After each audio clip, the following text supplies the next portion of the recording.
Good morning, Quadcopter 101 here. What I got for you today is a review of an interesting quadcopter. This is not a quadcopter. It is an FPV airplane, flying wing. This is the FTC Hunter. It is, again, a flying wing. What I like about it is it comes with built-in image, or not image stabilization, but flight control stabilization. In fact, it's back here, actually, the little board for it. It also has, this one, the version I got, has an FPV camera in it. It is 800 TVL, 100 milliwatt camera FPV system. So it's ready to fly with FPV. It has 20 amp ESCs and 1306 3100 kilovolt, or KV, not kilovolt, KV motor. This is a generic motor in the back here. The thing is, though, you are going to have to limit yourself to 3S battery, and you got to use a small battery to keep the center of gravity even. You know, you go too big and this thing will tilt forward. Another thing about this, you know, this is a little 800 milliampere hour that I got here. No, it's 1,000 milliampere hour that I got here. So 800 to 1,000 milliampere hour is about what you want to balance out this wing. You go too high, and, well, you can do it. I've seen somebody does it. Ellie did it. But you go to higher weight batteries, you're going to have to fly at higher speeds to control it. You know, this one's meant to be a low and slow flyer, actually. I think that was the intent of this design. So the higher the battery, keep in mind, the faster this thing's going to have to fly to stay in the air. One thing I didn't like, there's not much room to install a receiver inside this. Very little room. You're going to have to use either micro receiver, and you're restricted to SBUS, and I'm not really good at soldering. Okay, not a good solderer at all. So the only SBUS I got that I could plug in is this one here, this receiver here. It's actually a lot of overkill for this particular quadcopter, or this particular airplane. But because of its size, I had to install it outdoors, and that's what I did. So keep that in mind too, folks. The stabilization on it, you have 3 positions. Stabilization on channel 5. The thing is, I'm not sure what that stabilization does. Each of them seems to be stabilized, but to a varying degree. I'm going to start off in my flight in high stab, and then select center position, gentle stab, and then the third position to see what they do and how it feels when I'm flying it. So that's the FTC Hunter, folks.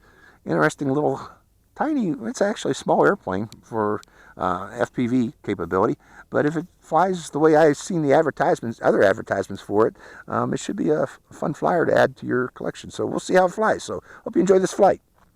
Okay, the way I got this set up is this switch here is going to vary the calibration. So the way I got it set is full calibration here, calibration setting number 2, calibration setting number 3.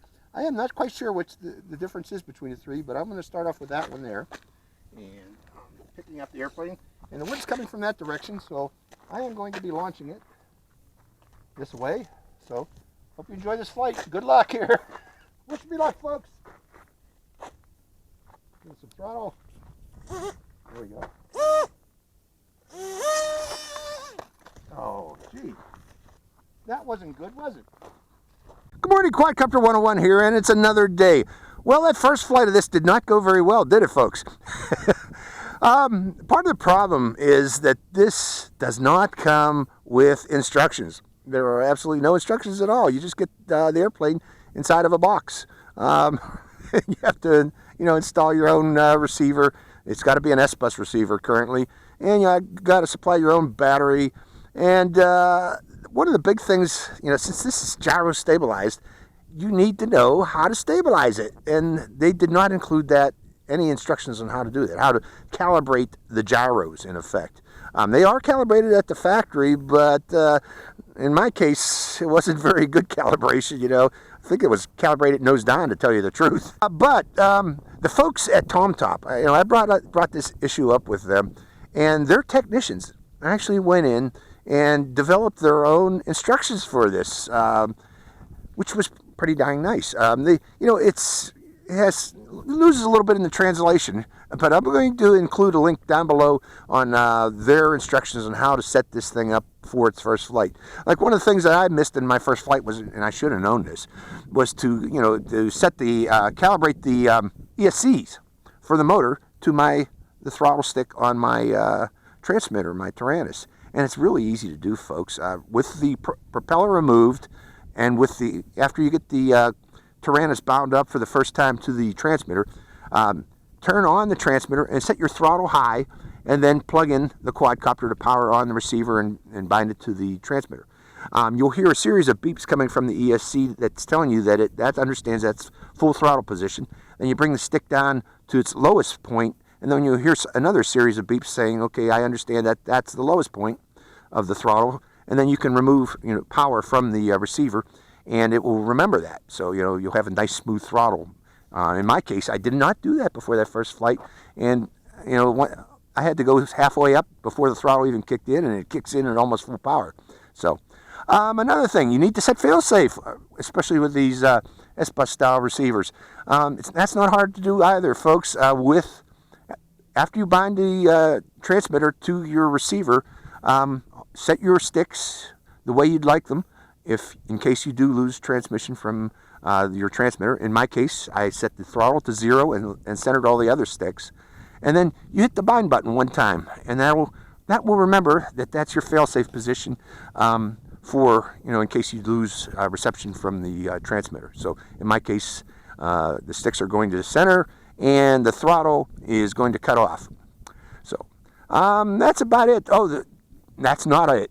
The most important thing is how to bind or how to calibrate the gyros, which you would have never figured it out, folks, in a million years. But okay, since this does not have a rudder, you are still going to need to set up AERT, in my case for this receiver, to include channel 3 for rudder control, and that rudder control is needed to calibrate the gyros on this.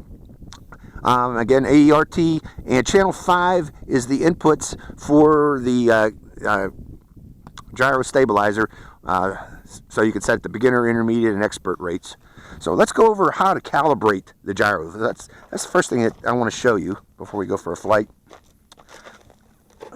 Pick a flat level surface, or relatively flat level surface. And now, in my case, when I threw it, it nose down. Okay, so I think the gyros are set a little bit for a nose downward. What I'm going to do is put a little bit of a upward slant on this. Let me turn it actually around. Well, no, let's leave it like that. Put this here. This is a little box. That's all it is. And put it here, and just to give it a little bit nose upward pitch. Now I'm going to move this back a bit also, so that the ailerons are free to move. Okay, the next thing I'm going to do is turn on my Tyrannus, making sure all switches are up, and bind it to the receiver, connect it to the receiver. It's already bound, actually, and move away more than a few feet, because I forget what that's called, brownout effect. If you get too close to this thing, it loses connection with the receiver. But to calibrate the gyros, okay, that's the position I want at takeoff, with a slightly nose up pitch. To calibrate them, you got to bring both sticks down and out, and hold them there until it moves. See that movement? I'll do it one more time, and that's good too. Down and out. Watch them move. Okay, that means that it understands that this will be flat position for takeoff. So we should be more or less set up. Let me turn on my goggles. I am going to be recording FPV video through my goggles, but I will be flying line of sight. So we are just about set up, ready to go. Hold on. Okay, we have a slight wind coming from the direction of the mountains. I'm about ready to go. I'm going to give it a little toss. I'm going to toss it upward with a lot of throttle, and hopefully it'll level out. So here's its first flight. Gosh darn it.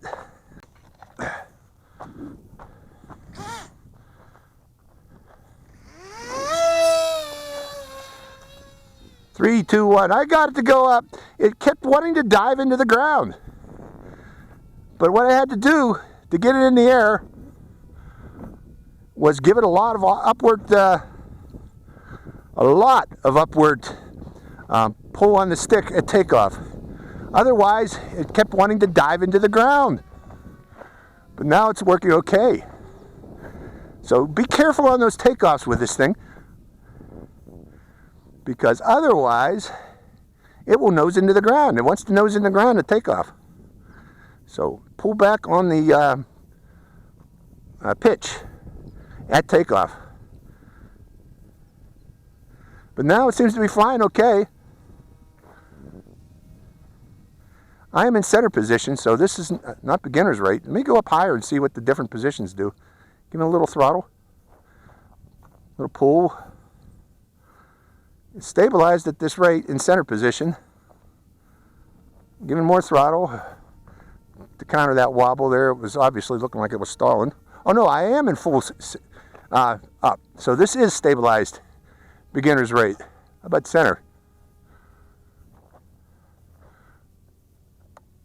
Center does is stabilized also, but it allows you to roll over. This one here seems to have some restrictions, some angle restrictions on it. Now, you know, all in all, it's okay. It's just that that scared the heck out of me, those takeoffs. Again, remember, immediately pull back on the pitch stick or else it will nose into the ground. Its takeoffs are not very smooth, especially in hands of a beginner pilot like myself. Beginner fixed wing pilot. I am not the great fixed wing pilot you think I am. No, I am not. I'm your average beginner when it comes to fixed wing. But I got it in the air finally. We'll fly it a bit. I almost gave up there. I said, let me try it by giving it some upward, a lot of upward at takeoff. There, it was almost stalling there. But yeah, this took me forever to figure that one out.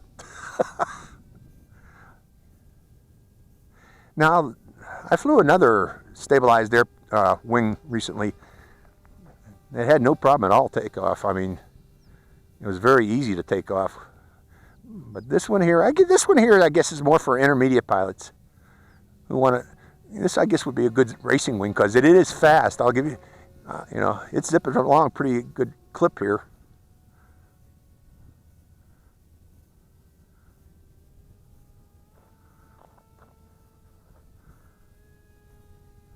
I mean, it's moving. Let me bring it overhead. I hope the video is recording. Okay, centering the stick, just giving it some throttle.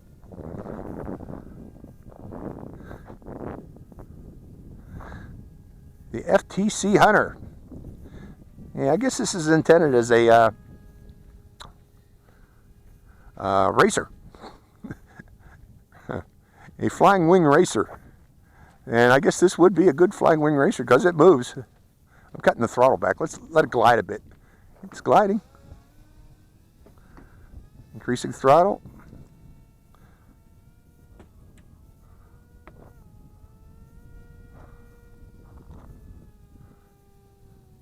So that's the Hunter, folks. It's somewhat of a scary for, you know, for that first part there. I mean, I crashed just a good 5 times or so. Nose into the ground. It is rough, or it can take the hits. I guess this is EPP phone. It can take the being tumbled. Very well, actually. It's strong in that regards. Very strong in that regard. Boom. Fast.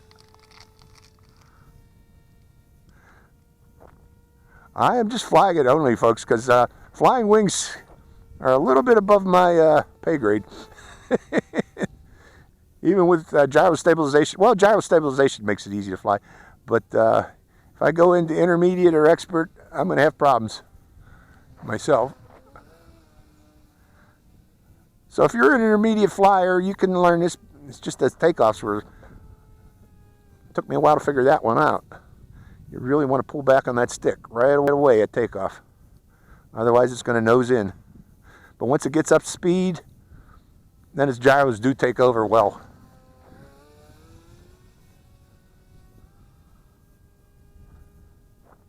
You know, I see the ads for this, and the guy just holds it by the nose, and maybe that's the way to take off. Hold it by the nose, so you got a lot of upward pitch. I'm not going to try that, though. Yeah, sure, why not? Let's land it and see if that actually does work. Oh, there's a raven. Go up there, Mr. Oh, he thinks I'm another raven. I'm not another raven. Let's try that one time. Just like in the ad. Let's land it. Coming in, coming in, coming in. Don't hit me, don't hit me. Let's try that upward toss like I seen in the ad. But let's try it. Ready, set. This is what I'm going to do. No, don't try that. Again, the only way to do this is to give it upward pitch right away. Final thoughts. You got to be quick. You should have somebody else probably launch this for you instead of yourself. I tried to launch it, and then taking control quick enough to provide pitch commands is just almost impossible in my case. You know, I was able to get it to do it one time there. I was fast enough to get control of the pitch roll stick in time to get it in the air. But if you're going to fly this, I would recommend that you have somebody else launch it for you, and you fly it while they're launching it. So, again, this is the FTC Hunter. Hope you enjoyed this flight. This is Quadcopter 101, signing out.